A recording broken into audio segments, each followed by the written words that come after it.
Après le premier épisode de 5 technologies inspirées de la fiction, il restait encore beaucoup trop à dire pour m'arrêter là. Aujourd'hui, je vous propose alors un second épisode dans lequel mon but sera de vous surprendre avec des technologies qui rattrapent très vite la science-fiction. Des inventions impressionnantes, terrifiantes et parfois même malaisantes que je vous invite à découvrir dans ce top 5 des technologies inspirées de la fiction. Majid sur la porte fendue, j'espère que vous allez bien et que vous êtes prêts pour de nouvelles connaissances. C'est parti, les androïdes. Pour ce premier point, j'aurais pu vous citer un nombre incalculable de films comme Star Wars, Terminator, iRobot ou encore le pionnier Metropolis. Mais je vais plutôt vous parler d'un de mes meilleurs jeux vidéo, Detroit Become Human. Un monde dans lequel des androïdes d'intérieur partagent le quotidien des humains pour leur faciliter leurs tâches quotidiennes. Et quand on y pense, notre monde d'aujourd'hui n'est vraiment pas loin de celui du jeu vidéo. Les robots font tellement partie de notre vie quotidienne qu'on ne les remarque même plus. Bon, bien sûr, à la différence de la science-fiction, dans notre monde, les robots sont très loin d'avoir la même apparence que celle que l'on voit sur nos écrans. Et après tout, pourquoi faire compliqué quand un appareil bien plus petit et tout aussi intelligent peut faire exactement la même chose? Ici on parle de technologie pour le grand public, donc forcément un robot de ce style serait tout de suite plus cher à se procurer. Mais ça n'empêche pas les roboticiens comme Hiroshi Ishiguro de travailler sur des modèles toujours plus réalistes qui, selon lui, seraient tellement bien faits qu'il nous faudrait 10 secondes pour nous rendre compte qu'il s'agit d'un robot. Et si vous vous sentez mal à l'aise face à ça, je vous rassure, c'est normal, comme l'a théorisé Masahiro Mori avec ce qu'il appelle la vallée de l'étrange. En gros, plus un robot ressemble à un humain, plus on éprouve de l'empathie pour lui. C'est d'ailleurs ce qui explique qu'on préfère les chats aux poissons par exemple. Mais il arrive un moment où la ressemblance est telle que les petits détails qui rendent le robot pas très naturel, comme ses mouvements, vont nous donner un bon petit sentiment de malaise. Et c'est pas tout, parce que si on associe ce point à celui dont je vais vous parler maintenant, il n'y aurait plus aucune différence entre la fiction des films dont on a parlé et la réalité. Le stockage de la mémoire humaine. Dans le manga Ghost in the Shell, qui a ensuite été adapté au cinéma, on y suit les aventures d'un cyborg qui fait partie d'une section d'élite anticriminelle de la police, la section 9. Dans cette histoire, l'intelligence artificielle a atteint un tel niveau qu'elle voudrait exister encore plus pour pouvoir interagir avec le monde réel. Mais est-ce que c'est possible ?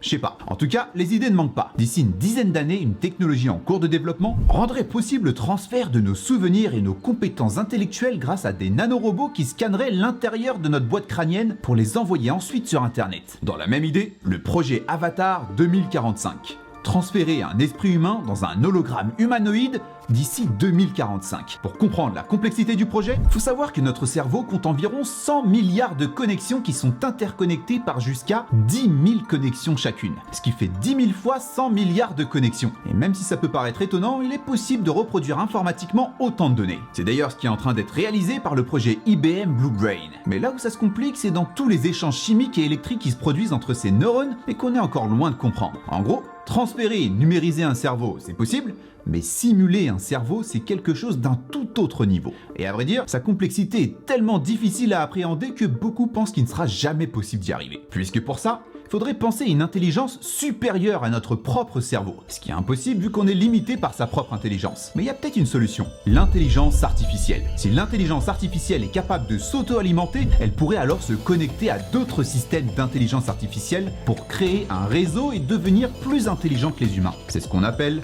la singularité. Et son principal théoricien, Ray Kurzweil, prédit son arrivée d'ici à peine une dizaine d'années. Autrement dit, et bien que ça ne soit que des prédictions, d'ici quelques années, tous les ordinateurs disposant d'une intelligence artificielle pourront se combiner pour dépasser l'intelligence humaine. Et c'est d'ailleurs peut-être grâce à eux qu'on pourra rendre possible le point suivant, la terraformation. Dans les années 2500, l'humanité maîtrise correctement les voyages spatiaux, ce qui leur permet de coloniser des planètes en dehors de notre système solaire. C'est en tout cas vrai dans le monde de Halo. Dans notre monde, le réel, on est parti sur la Lune, ce qui est déjà pas mal. Et la conquête de l'espace a pendant longtemps été l'affaire de la science-fiction. De l'Odyssée de l'espace à Interstellar en passant par Alien, la conquête de l'espace nous a toujours fascinés. Et bien que l'idée d'un voyage sur Mars semble proche, c'est bien d'abord dans la science-fiction que l'idée même de quitter la Terre est apparue. C'est même elle qui aura inventé le terme qui sera repris des décennies plus tard par la science, la terraformation. Développer des techniques et des technologies qui permettront aux humains de coloniser d'autres planètes. Et vous allez voir qu'il y en a qui ne manquent pas d'imagination. Depuis des années, la NASA finance régulièrement des recherches qui permettront d'aider cette terraformation sur Mars. Ce qui a donné naissance à pas mal de projets venant de personnes qui regardent un peu trop la télé. Installation de miroirs géants, détournement de comètes, création d'un champ magnétique artificiel ou encore bombardement sur la calotte glaciaire de Mars. Après, je reconnais qu'il est plus facile de critiquer que de proposer des solutions parce que terraformer une planète comme celle de Mars, c'est surmonter une très longue liste de problèmes comme la gravité,